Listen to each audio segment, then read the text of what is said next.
അപ്പം ഞാൻ പാത്രമൊക്കെ കഴുകി അല്ല ക്ഷീണിച്ച് വേർത്ത് ഇരുന്നു. അപ്പോൾ ഞാൻ പറഞ്ഞു ഇത് കുടിക്കാൻ വെള്ളം തരുമോ. അപ്പോൾ കുടിക്കാൻ മക്കളെ ഇപ്പോൾ കൊണ്ടോ കുടിക്കാനല്ല വീട്ടിൽ അവർ വീട്ടിൻ്റെ പുറകിടെ പോയി വീട്ടിലെ പുറത്ത് ഉപയോഗിക്കുന്ന ബാത്റൂമിൽ നിന്ന് ബക്കറ്റിൽ കിടന്ന മഗ് എടുത്ത് കഴുകി അതിലെനിക്ക് കുടിക്കാൻ വെള്ളം കിട്ടണം. അത് വ്യക്തമായിട്ട് ഞാൻ കണ്ടുകൊണ്ടിരിക്കുന്ന കാര്യമാണ്. അപ്പോൾ എൻ്റെ അവിടെ ജോലിക്കാരുണ്ട്. അപ്പോൾ ചേട്ടാ കുടിക്കല്ലേ, അത് ബാത്റൂമിൽ ഉപയോഗിക്കുന്ന വെള്ളം കുപ്പി മഗ്ഗാണെന്ന് ഒരുപാട് അനുഭവം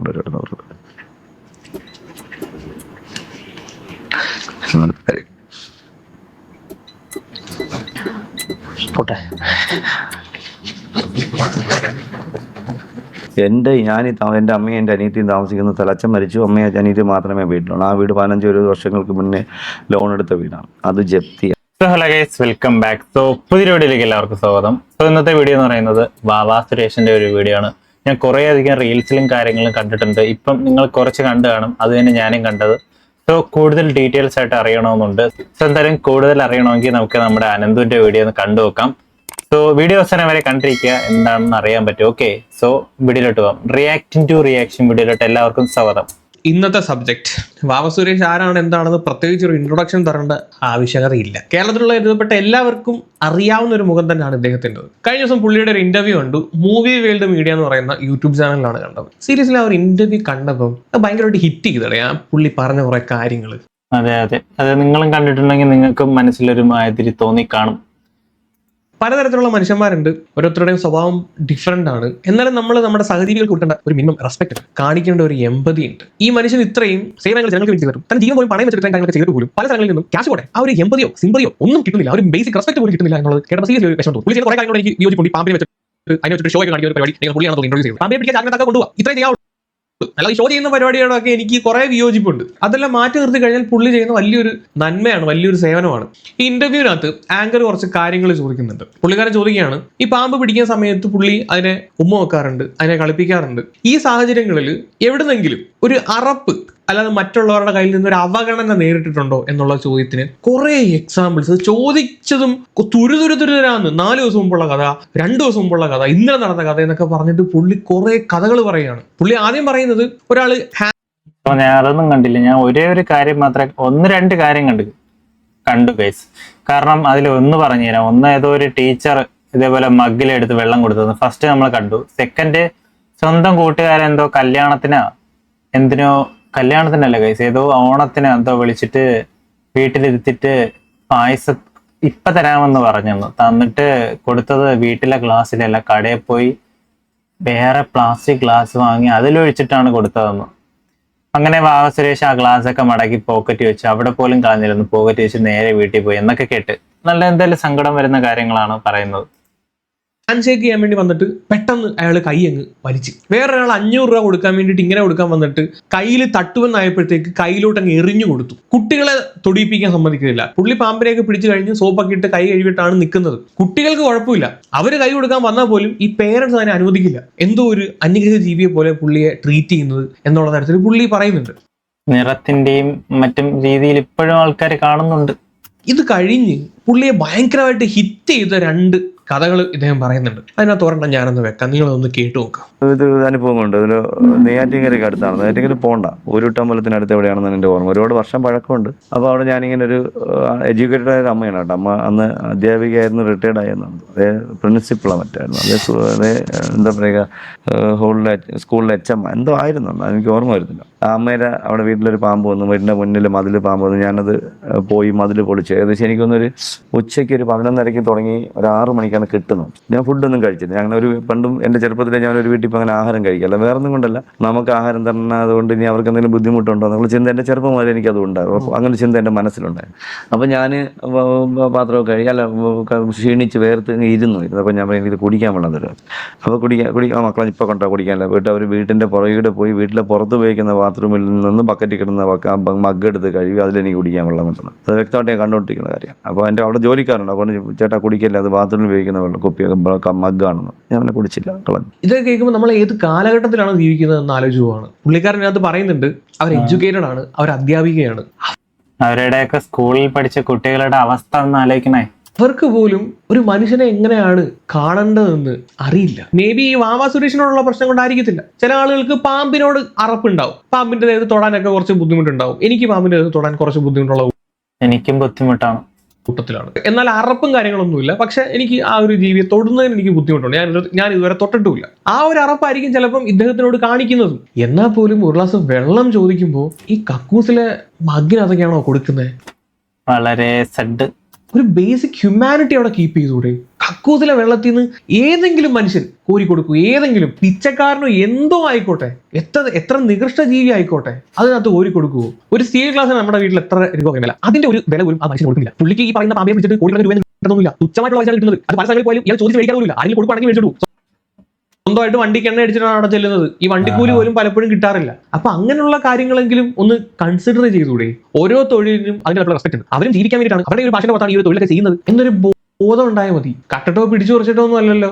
ഈ വീട്ടുകാരെ വിളിച്ചിട്ടായിരിക്കും ഈ പറയുന്ന വാവ സുരേഷ് അവിടെ വന്നത് തന്നെ. എന്നിട്ട് ഈ മാതിരി പറയേണ്ട കാര്യമില്ല. ഇത് പോട്ടെ, ഇത് കഴിഞ്ഞിട്ടൊരു കാര്യം ഇദ്ദേഹം പറയുന്നുണ്ട്. സ്വന്തം ഫ്രണ്ട്, വർഷങ്ങളായിട്ട് പരിചയമുള്ള ആത്മാർത്ഥ സുഹൃത്തിൽ നിന്നുണ്ടായ അനുഭവം, അതുകൂടെ ഒന്ന് കേക്ക്. എനിക്ക് ഏറ്റവും ആത്മാർത്ഥമുള്ള സുഹൃത്തുണ്ടായിരുന്നു, ഏറ്റവും നല്ല സുഹൃത്താണ്. അപ്പോൾ അദ്ദേഹത്തിന്റെ വീട്ടിൽ ഞാനൊരു 10-12 വർഷം കൊണ്ട് ഞാൻ എൻ്റെ തിരുവോണം ഉണ്ണുന്നത് എൻ്റെ അമ്മയോടോ അപ്പനോടോ ഒന്നുമല്ല. തിരുവനന്തപുരത്ത് അറിയപ്പെടുന്ന ഒരു അനാഥ മന്ദിരത്തിലാണ്. അറിയപ്പെടുന്നതെന്ന് വെച്ചാൽ അതിൻ്റെ തൊട്ടടുത്തതിന് പ്രമാദം ഒരു ക്ഷേത്രമുള്ളൂ, ആറ്റുകാൽ ക്ഷേത്രമാണ്. സത്യം പറഞ്ഞാൽ ആറ്റുകാൽ ക്ഷേത്രത്തിലേക്ക് തൊഴാൻ പോകുന്ന ഭക്തജനങ്ങൾ അമ്മയ്ക്ക് 10,000-കണക്കിന് രൂപയും സ്വർണ്ണവും ഒക്കെ കൊണ്ട് കാണിക്കയിടാൻ പോകുമ്പോഴത്തേക്ക് ആ പോകുന്ന വഴിക്കുള്ള ഒരു അനാഥ മന്ദിരമാണ് ആനന്ദ നിലയം. അവിടെ കുറേ കഷ്ടപ്പെടുന്ന ആൾക്കാരുണ്ട്. അവരെയൊന്നും മൈൻഡ് ചെയ്യാതെ തന്നെ അവർ ദൈവത്തിന് കൊടുത്തിട്ട് എന്താ നേടാൻ പോകണമെന്നാണ് ഞാൻ ചിന്തിക്കുന്നത്. ഈ പാവപ്പെട്ട 10 പേർക്ക് ആഹാരം കഴിക്കാൻ ഇവിടെ കൊടുത്തിരുന്നെങ്കിൽ അത്രയും പുണ്യമെങ്കിലും ദൈവവും അനുഗ്രഹിക്കുന്നുണ്ട്. പക്ഷേ ഇതും കൂടിയും ശ്രദ്ധിക്കണം പോകുന്ന ആൾക്കാരെന്നാണ് എനിക്ക് പറയാൻ. അപ്പോൾ ഞാൻ തിരുവോണം 10 വർഷം ഉണ്ട് അവിടെയാണ് കൊണ്ടുവന്നത്. അപ്പോൾ ഒരു തിരുവോണത്തിന് എന്നെ വിളിച്ച്, സുരേഷ് ഒരു കാര്യം ചെയ്യും, എൻ്റെ ഇന്നത്തെ തിരുവോണം എൻ്റെ വീട്ടിൽ. ഞാൻ വരാൻ പറ്റില്ല ചേട്ടാ, എനിക്ക് ഇതാണ് വലുതെന്ന് പറഞ്ഞു. അപ്പോൾ എല്ലാ അവിടുത്തെ മക്കൾ 11:45 എന്നെ പ്രതീക്ഷി എല്ലാ തിരുവോണത്തിനും. അപ്പോൾ ഞാൻ കഴിച്ചു. ഞാൻ അവിടെ നിന്ന് ഇറങ്ങി. ഞാൻ ചേട്ടാ ഞാൻ വരാം, പായസം കുടിക്കാന്ന് പറഞ്ഞു. അങ്ങനെ ഞാൻ ചെന്നു, എന്നെ വിളിച്ച് വീട്ടിൻ്റെ വരാന്തയിൽ ഇരുത്തി. ഞാൻ ഇരുന്നു.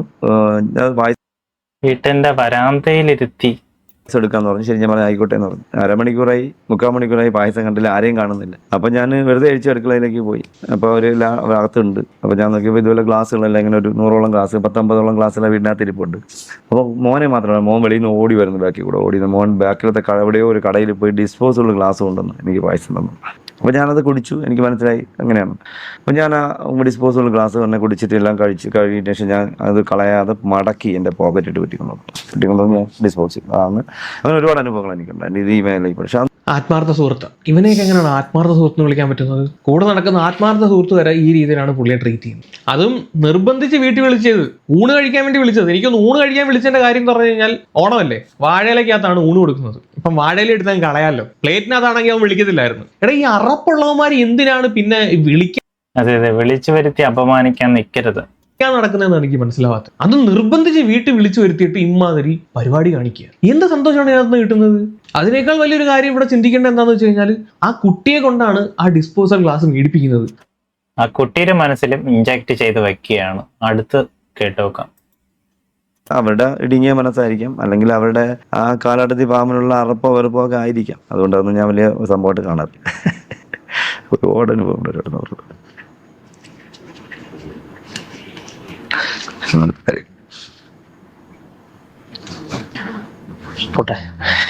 മനസ്സ് പൊട്ടി, സങ്കടം വന്നു.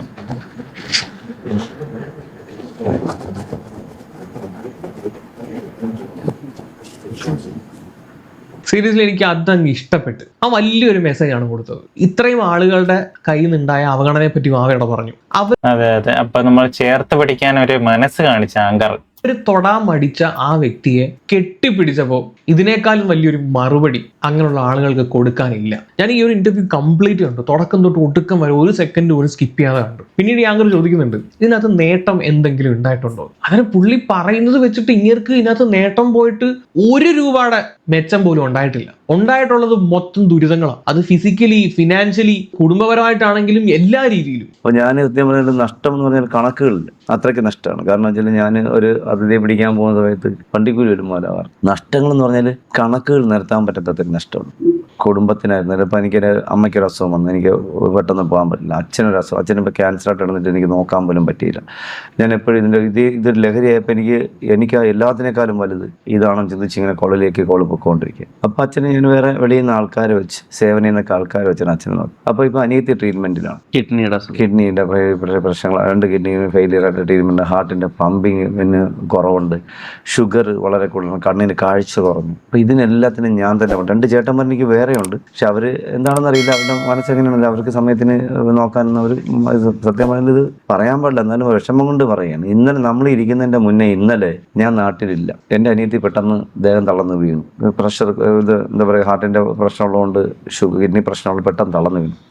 ഇരുന്നിരിക്കും. അതിന് അനിയത്തി ഒന്ന് ഹോസ്പിറ്റലിൽ കൊണ്ടുപോയി ഞാൻ 2 ചേട്ടന്മാരെ മാറി വിളിച്ചു. 2 പേരും ഒരാൾ വീട്ടിൽ കെട്ടിൽ കിടന്നുകൊണ്ട് പോകേണ്ടതിട്ട് പറഞ്ഞ് ഞാൻ ഓട്ടത്തിലാണെന്ന് പറഞ്ഞു. എനിക്ക് നമുക്കറിയാമല്ലോ കിടക്കുമ്പോൾ കൊണ്ടുവന്ന ഫാൻ്റെ. അപ്പോൾ അതൊക്കെ മാനസികമായിട്ട് വിഷമങ്ങളുണ്ട്. അതുകൊണ്ടാണ് ഞാൻ നിങ്ങൾ തുറന്നത്. ആളുകൾ വിചാരിക്കുന്നത് വെച്ചാൽ വാവാസുരേഷ് എന്തോ വലിയ സംഭവമാണ്, വലിയ എന്തൊക്കെയാണ്. എനിക്ക് ഹോസ്പിറ്റലിൽ പോകാൻ പറ്റിയില്ല എന്നാണ്. അപ്പം ഇന്നലെ കൊണ്ടുപോകാൻ പറ്റില്ല. 2-3 മണിക്കൂർ ആ സൗകര്യം ബോധമില്ല കിടന്നിട്ട് പിന്നെ അത് അടുത്തുള്ള കുഞ്ഞമ്മയുടെ മോനൊക്കെ എടുത്ത് കിടത്തി റിക്കവറായി കിടക്കുന്ന ഒരു കുഴപ്പം. ഇങ്ങനെ ഇതങ്ങ് എന്തൊക്കെയാണല്ലേ ഓരോരുത്തരുടെ ജീവിതം. നമ്മളിങ്ങനെ വാവാസുരേഷ് എന്ന് പറയുമ്പോൾ അങ്ങ് മുകളിൽ നല്ല കൂടിയ ആൾക്കാരെന്നൊക്കെ അടുത്തറിയണം ഓരോരുത്തരുടെ ജീവിത കഥകൾ. ഹരവാടേ ഈ പാമ്പിനെ പിടിക്കാൻ പോകുന്നത്, ഈ ഹരം പിടിച്ചു പോയി. അതുകൊണ്ടാണ് ഇങ്ങനെ സ്വന്തം കുടുംബം പോലും നോക്കാതെ ഇതിന്റെ പുറകിൽ ഇങ്ങനെ നടക്കുന്നത്. വാവസുരേഷിനെ വാവസുരേഷ് ആക്കിയത് പാമ്പുകളാണ്. ഞാൻ 4 ദിവസങ്ങൾക്ക് മുന്നേ, അതായത് 5 ദിവസം, ഈ കഴിഞ്ഞ ഞായറാഴ്ചയോ ശനിയാഴ്ചയാണെന്ന് എനിക്ക് തോന്നുന്നത്, എൻ്റെ കയ്യിൽ ഈ യാത്ര കഴിഞ്ഞപ്പോൾ എൻ്റെ 5 പൈസയില്ല. എൻ്റെ അവിടെ 10 രൂപയോ 12 രൂപയുള്ളൂ. എൻ്റെ സത്യസന്ധമായിട്ടുള്ള കാര്യം പറയാം, ഒരു നിവൃത്തിയില്ല. പിറ്റേന്ന് എനിക്ക് വെളിയിൽ ഇറങ്ങണമെങ്കിൽ കഴിക്കാനെങ്കിലും പൈസ വേണം. ഞാനൊരു ഓട്ടോ പിടിക്കണമെങ്കിൽ ഓട്ടോയ്ക്ക് ചാർജ് കൊടുക്കണം. അപ്പോൾ എൻ്റെ ഒരു പൈസയില്ല. അപ്പോൾ ഞാൻ വിചാരിച്ചു എന്തായാലും ഇന്ന് പുറത്ത് പോകണ്ട. തലേ ദിവസം രാത്രി ഞാൻ പുറത്ത് വന്നപ്പോൾ വണ്ടിയിരുന്ന് കുടിക്കാൻ വേണ്ടി, ഓട്ടോയിലിരുന്ന് കുടിക്കാൻ വേണ്ടി വാങ്ങിച്ച ഒരു ബോട്ടിൽ മിനറൽ വാട്ടർ ഉണ്ടായിരുന്നു. ആ മിനറൽ വാട്ടർ എനിക്ക് വിശക്കുമ്പോൾ ഞാൻ അവരെ കവള അല്ലെങ്കിൽ 2 കവള കുടിച്ച് ഞാൻ അന്ന് രാത്രി 24 മണിക്കൂർ ഞാൻ കിടന്നുറങ്ങി. പിറ്റേന്ന് രാവിലെ ഒരു കോൾ വന്ന് പുറത്തിറങ്ങി, കോളിൻ്റെ പുറകെ. ഇതാണ് അവസ്ഥ. ആളുകൾ വിചാരിക്കുക, ആളുകൾ കാണുന്നതൊന്നും അല്ല നമ്മുടെ ജീവിതം. നമ്മളൊന്നും ഇത് റിയൽ അല്ല, റിയൽ ലൈഫ്. റീലിൽ നമ്മൾ മിക്കവരുടെയും കാര്യങ്ങൾ കാണുന്നത് ഒരു കുറച്ച് സെക്കൻഡാണ്. അത് അവർ സന്തോഷം മാത്രമേ ഇടുന്നുള്ളൂ. സങ്കടം അതിന്റെ പുറകിൽ ഒരുപാട് ഒളിച്ചിരിപ്പുണ്ട്. പറയാൻ നമ്മൾ മടിക്കും. നമ്മളെന്തായാലും എല്ലാവരും കാണിക്കും നമുക്ക് ഇത്രയേ ഉള്ളൂ, ഇത് നമുക്ക് ആപ്പിൾ ഇത്ര കാശേ നമ്മൾ പെരുമയായിട്ട് കുറേ നല്ല രീതിയിൽ പറഞ്ഞ് നമുക്ക് ഭയങ്കര സംഭവമാണെന്നൊക്കെ കാണിക്കുന്നതുകൊണ്ടാണ് പലരും കാര്യങ്ങൾ അറിയാതെ പോകും. സത്യമാണെങ്കിൽ ഇതിൻ്റെ പിറകെ പോയിട്ട് നഷ്ടങ്ങൾ മാത്രമേ ഉള്ളൂ. ഇപ്പോൾ എനിക്ക് കൈയുടെ സ്വാധീനം നഷ്ടപ്പെട്ടു. പിന്നെ എന്താ പറയുക, ശാരീരികമായിട്ടൊരു പ്രശ്നങ്ങളുണ്ട്. ഇപ്പം നമുക്കറിയില്ല, കടികൾ കിട്ടുന്ന സമയത്ത് ഉണ്ടാകുന്നത് മാത്രമല്ല, നമ്മളടുത്ത് പണിയാൻ പോകുമ്പോൾ ഇന്നലെയും അതൊരു സ്ഥലത്ത് പാമ്പിനെ പിടിക്കാൻ പറ്റി വെട്ടിക്കളയ്ക്കേണ്ട ഒരു 2-3 മണിക്കൂർ വെട്ടിക്കളയ്ക്കേണ്ടത്, അത്രയും ഞാൻ ചെയ്യേണ്ടത്. കഴിഞ്ഞ കുറച്ച് ദിവസങ്ങൾക്ക് മുന്നേ ഒരു മതിലിൻ്റെ അടി, എനിക്ക് 2 ആഴ്ചയായിട്ടുണ്ട് ഒരു പാമ്പിനെ പിടിക്കാൻ മതിലിൻ്റെ അടി. ഇത് മുഴുവനും ഞാൻ പൊളിക്കേണ്ടത്. ഇന്ന് ഉച്ചയ്ക്ക് 2:30 തുടങ്ങുന്ന പണി ഇന്ന് രാത്രി വെളുപ്പാങ്ങൽ 2:30 വരെ ഞാൻ ഒറ്റയ്ക്ക് പണി ചെയ്തു എന്നുള്ള ഒരാൾ സഹായിക്കാൻ പറ്റും. പണവും ഉണ്ടാക്കുന്നില്ല. ഇതെന്താണ്, പണിക്കാണ് പോണത്, പാമ്പ് പിടിക്കാനാണ് പോണത്? എന്തൊക്കെ ചെയ്യണം? ശാരീരിക പ്രശ്നം ഇദ്ദേഹം തന്നെ പറയുന്നുണ്ട്. സാധാരണ ഒരാൾക്ക് പനി വന്നു കഴിഞ്ഞാൽ അവരുടെ ബോഡിയിൽ അത് എഫക്റ്റ് ആവണമെങ്കിൽ 1 പാരസെറ്റാമോൾ കഴിച്ചാൽ മതി. പുള്ളി ആ സ്ഥാനത്ത് 5 പാരസെറ്റാമോൾ കഴിക്കണമെന്നാണ്. 10, 300, 500 ഒക്കെ ആയിരിക്കും. വണ്ടി കാശ് പോലും കിട്ടാറില്ല. നമുക്കൊക്കെ ഭയങ്കര സാമ്പത്തികമുണ്ട്. സത്യം പറഞ്ഞാൽ എൻ്റെ വീട് ജപ്തിയാണ്. എൻ്റെ അമ്മയും എൻ്റെ അനിയത്തിയും താമസിക്കുന്ന സ്ഥലം, അച്ഛൻ മരിച്ചു, അമ്മയും അനിയത്തിയും മാത്രമേ വീട്ടിലുള്ളൂ. ആ വീട് 15-20 വർഷങ്ങൾക്ക് മുന്നേ ലോൺ എടുത്ത വീടാണ്. അത് ജപ്തിയാണ്. ജപ്തി നോട്ടീസ് ഒട്ടിക്കാൻ വേണ്ടി കഴിഞ്ഞ മന്ത്രിയൊക്കെ പോയി കണ്ടത് കുറച്ച് ദിവസത്തേക്ക് ഒന്ന് മാറ്റി വെച്ചിരിക്കും. ഇങ്ങനെ വിചാരിച്ചാൽ എന്തോരം പൈസ ഉണ്ടാക്കാൻ പറ്റുന്ന ഒരു മനുഷ്യനാണ്. കാര്യം എന്ന് പറഞ്ഞാൽ പുള്ളിയുടെ ഈ ഒരു ഫീൽഡിൽ പുള്ളി മാത്രമേ ഉണ്ടായിരുന്നുള്ളൂ. ആ സമയത്തൊന്നും വേറെ ആൾക്കാരുണ്ടായിരുന്നില്ല. പുള്ളിയുടെ വിക്കിപീഡിയ നോക്കിക്കഴിഞ്ഞാൽ 38,000-ത്തിലധികം പാമ്പുകളെ പിടിച്ചിട്ടുണ്ട് എന്നാണ്. എന്നിട്ട് ഇപ്പോഴും ഒരു പാവപ്പെട്ടവനെ പോലെ നടക്കുകയാണ്. കൂടുതൽ പൈസ വാങ്ങാത്തുണ്ട്. ഇപ്പം ചോദിച്ചു വാങ്ങും ആൾക്കാര്. പണ്ട് അങ്ങനെ ചോദിച്ചു വാങ്ങിക്കാണില്ല, ആരും കൊടുത്തും കാണില്ല തുടങ്ങിയതാണ് പറയുന്നത്. പ്രധാനപ്പെട്ട ഒരു ഭക്ഷണ കേന്ദ്രങ്ങൾ അടുത്തിടയ്ക്ക് തിരുവനന്തപുരത്ത് തട്ടുകടയിൽ നല്ല തിരക്കാണ്. അവിടെ എത്തുന്നവർ അവിടുത്തെ ഉടമസ്ഥനെ കണ്ടെന്ന് ഞെട്ടാറുണ്ട്. അതാരാണെന്ന് അറിയണമെങ്കിൽ എനിക്ക് പിന്നിൽ കാണുന്ന ആ തട്ടുകടയിലേക്ക് പോകണം. നമുക്ക് അങ്ങോട്ട് പോകാം.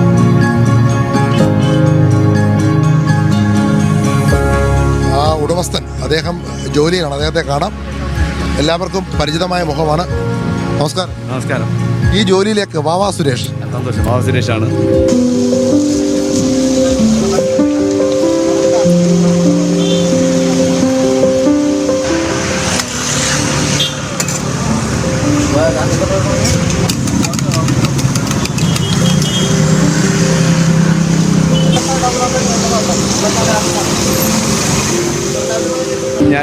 പുള്ളി പാമ്പ് പിടുത്തം നിർത്തിയെന്ന് തോന്നുന്നു. അതോ സൈഡിൽ കൂടെ അതോ ഉണ്ടോ, ഒരു ഹോട്ടലൊക്കെ ഇട്ട് അങ്ങനെ പോകാൻ തീരുമാനിച്ചിരിക്കുകയാണെന്ന് തോന്നുന്നു.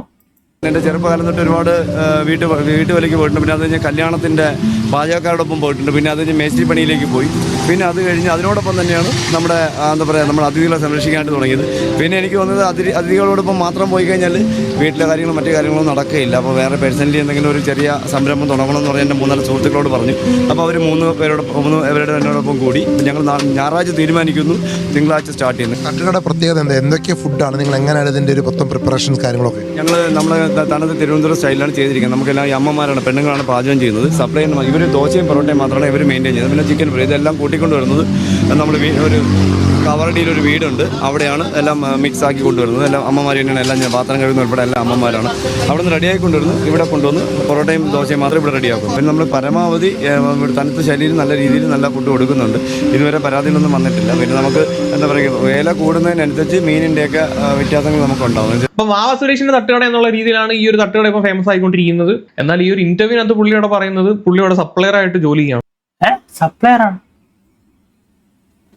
3 പേരായിട്ട് തുടങ്ങിയതല്ലേ എന്നല്ലേ പറഞ്ഞത്? ഫ്രണ്ട്സ് 2 പേരും ഈ അദ്ദേഹവും എന്നാണ്. പിന്നെ ഇത് കൊണ്ടുപോയി പറഞ്ഞ് നടക്കണം. ഇപ്പം ഞാൻ ഒരു 6 മണി മുതൽ ഒരു 1 മണി വരെ ഒരു തട്ടുകടയിൽ, എൻ്റെ സുഹൃത്തുക്കൾ തുടങ്ങിയ തട്ടുകടയിൽ സപ്ലയർ ആയിട്ട് പോകുന്നുണ്ട്. ഞാൻ സുഹൃത്തുക്കൾ തുടങ്ങിയ ഇതാണ്, അപ്പൊ സുഹൃത്തുക്കളുമായി തുടങ്ങിയതല്ല. ഓക്കെ, അതിന് വേതനം ഞാൻ വാങ്ങിയിട്ടില്ല, അവർ തരും. അവർക്ക് ലാഭം വരും. ഇപ്പോൾ തുടങ്ങിയിട്ടല്ലേ ഉള്ളൂ, ഇപ്പോൾ ഒരു 5 ദിവസമേ ആയിട്ടുള്ളൂ. അപ്പോൾ ഞാൻ ഫുൾ ടൈം അവിടെ നിൽക്കാറുണ്ട്. രാവിലെ വൈകിട്ട് 6 മണി മുതൽ 6-7 മണി മുതൽ 1 മണി 2 മണിയാവും. അതിനിടയ്ക്ക് അടുത്തങ്ങനെ കോൾ പറഞ്ഞാൽ ഞാൻ ഓടിപ്പോകും, പോയിട്ട് വരും പെട്ടെന്ന്. അപ്പോൾ തിരക്കും കുറവ്. തട്ടുകടയൊക്കെ ആകുമ്പോൾ നമുക്ക് അറിയാമല്ലോ, നമുക്ക് തട്ടുകടയാകുമ്പോൾ അതിൻ്റെതായ ഒരു, അപ്പോൾ നമുക്ക് പട്ടത്തുനിന്ന് മരപ്പാലത്തുനിന്ന് കവടിയാറിലേക്ക് പോകുന്ന മേലോട്ട് കഴിഞ്ഞാൽ ഒരുപാട് കടകളുണ്ട്. ഇദ്ദേഹത്തിനെ വെച്ചിട്ടായിരിക്കണം ആ തട്ടുകട പ്രൊമോട്ട് ചെയ്യുന്നത്. ഫണ്ട് ഇറക്കിയിരിക്കുന്നത് സുഹൃത്തുക്കളാണ്. പുള്ളിയോടെ നിൽക്കുന്നു, അതിന്റെ എന്തെങ്കിലും പൈസ പുള്ളി കിട്ടുമായിരിക്കും. അതായിരിക്കണം ഉദ്ദേശിച്ചിരിക്കുന്നത്. തട്ടുകടയില് ചേട്ടൻ ഇങ്ങനെ കാണുമ്പോ ആദ്യം എല്ലാരും ചോദിക്കാൻ പോകുന്നൊരു ചോദ്യം, പാമ്പ് പിടുത്തം വാവ സുരേഷ് നിർത്തിയോന്നായിരിക്കും. ഇല്ല, ഒരിക്കലും. ഞാനിപ്പോ ഈ കടയിൽ നിൽക്കുമ്പോൾ ഞാൻ ഇന്ന് സഞ്ചരിച്ച വണ്ടിയിൽ ഏകദേശം 4 അദ്ദേഹം അയ്യോ, നമ്മുടെ വാവ സുരേഷ് ഇതുവരെയും പാമ്പ് എന്ന് പറഞ്ഞ് ഞാൻ കേട്ടില്ല. അതിഥി എന്നേ പറയുന്നുള്ളൂ. 5 പാമ്പുകൾ എന്റെ വണ്ടിയിലുണ്ട്. ഞാൻ ആദ്യമായി ഞാൻ അങ്ങനെ കേട്ടിരിക്കുകയാണ് സുഹൃത്തുക്കളെ. ഓപ്പോസിറ്റ് നിൽക്കുമ്പോൾ, കാരണം ഞാൻ ഇത് 6 മണിക്കാണ് തുടങ്ങുന്നത്. 6 മണിക്ക് തുടങ്ങി ഞാൻ രാത്രി 1 മണിയാണ്. പക്ഷേ ഇപ്പൊ മണി 11 ആയിട്ടുള്ളൂ. ഞങ്ങൾക്ക് എല്ലാ സാധനവും കഴിഞ്ഞു. ഞങ്ങൾ കൊണ്ടുവന്ന സാധനങ്ങളാണ്. അതായത് ഞങ്ങൾ നല്ല ഇന്നലത്തേക്കാളും കൂടുതൽ ഇന്ന് കൊണ്ടുവന്നു. എനിക്ക് തോന്നുന്നു 40-35 കിലോളം ചിക്കൻ ഉണ്ടായിരുന്നു, അത് കഴിഞ്ഞു. അതുപോലെ 15 കിലോളം കാട ഉണ്ടായിരുന്നു, അത് കഴിഞ്ഞു. പിന്നെ അപ്പൊ തട്ടുകട നല്ല രീതിയിൽ മുന്നോട്ട് പോകുന്നുണ്ട്. പക്ഷേ ഇതിനകത്ത് പുള്ളി പറയുന്ന ഒരു കാര്യമുണ്ട്. നേരത്തെ കാണിച്ച വീഡിയോക്കകത്തും ഇപ്പോഴത്തെ കാണിച്ച വീഡിയോക്കകത്തും ഇതിന്റെ ഇടയ്ക്ക് എന്തെങ്കിലും സമയം കിട്ടുവാണെങ്കിൽ, അടുത്തൊക്കെ ആണെങ്കിൽ പാമ്പ് പിടുത്തം ഉള്ളെങ്കിൽ പുള്ളി പോയിട്ട് വരും എന്നുള്ളത്. ഇപ്പൊ തട്ടുകടയിലോട്ട് വരുന്നതിന് തൊട്ട് മുമ്പ് തന്നെ ഒരു 5 പാമ്പ് വണ്ടിക്കകത്ത് ഇരിപ്പുണ്ട് എന്നുള്ള തരത്തിൽ. എന്റെ പൊന്നെണ്ണ, നിങ്ങൾ ഇതിന്റെ ഇടയിൽ കൂടെ പാമ്പ് പിടിക്കാൻ പോകരുത്. ഞാനൊരു കുറ്റമായിട്ട് പറയുമല്ല. പാമ്പ് പിടിച്ചോണ്ട് വണ്ടി വെച്ചിരിക്കുന്നോ? നമ്മുടെ നാട്ടില് പാമ്പിന് അറപ്പുള്ള ഒരുപാട് ആൾക്കാരുണ്ട്. എല്ലാവരുടെയും അതെ. എന്നിട്ട് ഈ പാമ്പും പിടിച്ചോണ്ട് വെച്ചിട്ട് ഇവിടെയും കൂടെ നിന്ന് കഴിഞ്ഞാൽ ഈ ഇന്റർവ്യൂ കഴിയുമ്പോ പിന്നെ ആൾക്കാർ വരാതെ കടയിലോട്ട്. അറപ്പ് മാറ്റാൻ വേണ്ടിയിട്ട് നമുക്ക് പറ്റത്തില്ല. ആ ഒരു അറപ്പാണ് പല ആളുകളിൽ നിന്നും നിങ്ങൾക്കുണ്ടാകുന്ന ഈ ഒരു അനുഭവത്തിന്റെ കാരണവും. ഒരു മനുഷ്യനോട് എങ്ങനെ പെരുമാറണമെന്ന് അറിയാതെ, വിവരമില്ലാത്ത രീതിയിൽ, ഒരു എമ്പതി ഇല്ലാത്ത രീതിയിൽ പല ആളുകളും പെരുമാറുന്നുണ്ടെങ്കിൽ പോലും അത് വാവ സുരേഷ് എന്ന് പറയുന്ന വ്യക്തിയോടുള്ള വിരോധമല്ല എന്നാണ് എനിക്ക് തോന്നുന്നത്. അപ്പം നിങ്ങൾ ഈ കടയിൽ സപ്ലയറായിട്ട് നിൽക്കുന്നതിന്റെ സമയത്ത്, അല്ലെങ്കിൽ ഈ തട്ടുകട നോക്കി നടക്കുന്നതിന്റെ ഇടയിൽ പാമ്പിനെ പിടിക്കാൻ പോയിട്ട് തിരിച്ചു വരുന്ന സമയത്ത് അവിടെ കുറെ വൃത്തി കൺസേൺസ് ഉണ്ട്. നിങ്ങൾ ഇനി എത്രയൊക്കെ കൈയും കാലും ഒക്കെ സോപ്പിട്ട് കഴിവിയെന്ന് പറഞ്ഞു കഴിഞ്ഞാലും അതെല്ലാ ആൾക്കാർക്കും ദഹിക്കണമെന്നുമില്ല. ഒന്നെങ്കിൽ നിങ്ങൾ ഈ തട്ടുകട തുടങ്ങുന്നതിന് മുമ്പുള്ള സമയങ്ങളിൽ പാമ്പിനെ പിടിച്ചിട്ട് അത് കഴിഞ്ഞ് കുളിച്ച് വൃത്തിയായിട്ട് വന്നിട്ട് ഈ തട്ടുകട നിൽക്കുക. അല്ലെങ്കിൽ തട്ടുകടയുടെ ടൈം കഴിഞ്ഞതിന് ശേഷം പാമ്പിനെ പിടിക്കാൻ പോവുക. ഇതിന്റെ ഇടയിലോട്ട് പോയിട്ട് വരുമ്പോഴത്തേക്ക് നമുക്ക് നമ്മുടെ ദേഹമൊന്നും കഴുകാനൊന്നും പറ്റത്തൊന്നുമില്ലല്ലോ. പോവുക, പാമ്പിനെ പിടിക്കുക, വരിക. അപ്പൊ പാമ്പിനെ കൊണ്ടാണ് വന്നതെന്നാണ് ഒരു വീഡിയോയിൽ പറഞ്ഞത്. പാമ്പിനെ പിടിക്കാൻ വേണ്ടി പോകുന്ന സമയത്ത് നമ്മുടെ ശരീരവും ഡേർട്ടി ആവും. അതേപോലത്തിൽ പിന്നെ നിങ്ങൾ ഈ കടയിലോട്ട് വരുന്ന സമയത്ത് ഒരു വൃത്തിയുടെ കൺസേൺ അവിടെ ഉണ്ടാവും. അതുകൊണ്ട് എന്റെ അത് ഞാൻ കേട്ടില്ല കേട്ടാ. ഒന്നെണ്ണ ദൈവത്തെ ഓർന്ന് നിങ്ങൾ ഇതിന്റെ ഇടയിൽ നിങ്ങൾ രക്ഷപ്പെടണമെന്ന് അതിയായ ആഗ്രഹം ഉണ്ടായിട്ടാണ് പറയുന്നത്. അതെ. എന്തായാലും നമ്മുടെ അനന്ത് പറയുന്നതിലും കാര്യമുണ്ട് ഗൈസ്. രക്ഷപ്പെടണമെങ്കിൽ മര്യാദയ്ക്ക് പാമ്പ് രാവിലെ ആക്കുക, തട്ടുകട രാത്രിയാക്കുക. രാത്രി തട്ടുകടയും പാമ്പും കൂടെ കൊണ്ടുപോയി കഴിഞ്ഞാൽ പണിപാലും വെള്ളത്തിൽ കിട്ടും. സോ എന്തായാലും ഇത്രയേ ഉള്ളൂ ഇന്നത്തെ വീഡിയോ. ഇനിയും കുറച്ചുകൂടെ ഉണ്ട്. അത് വ്ളോഗ്സിന്റെ നമ്മുടെ പേര് മാറിപ്പോന്നു. നമ്മുടെ അനന്തു നല്ല കാര്യങ്ങൾ കുറെ പറയുന്നുണ്ട് ഗൈസ്. വീഡിയോ തന്നെ കേട്ടപ്പോൾ മനസ്സിലായി. പാവം തോന്നും അദ്ദേഹത്തോട്, പക്ഷെ കയ്യിലിരിപ്പ് മോശമാണ്. ഇങ്ങനെയൊക്കെ കാണിച്ചാൽ മിക്കവർക്കും ഈ കേരളം അല്ലേ, ഇപ്പോൾ മലയാളികളല്ലേ, മിക്കവർക്കും അത് ഇഷ്ടപ്പെടത്തില്ല പാമ്പിനെ, എന്തൊക്കെ പറഞ്ഞാലും. സോ ഇത്രയേ ഉള്ളൂ ഇന്നത്തെ വീഡിയോ. വീഡിയോ ഇഷ്ടപ്പെട്ടിട്ടുണ്ടെങ്കിൽ ലൈക്ക്, ഷെയർ, സബ്സ്ക്രൈബ്. നെക്സ്റ്റ് ഇതിലും മികച്ച നല്ലൊരു വീഡിയോ കാണുന്നതായിരിക്കും. Bye bye guys.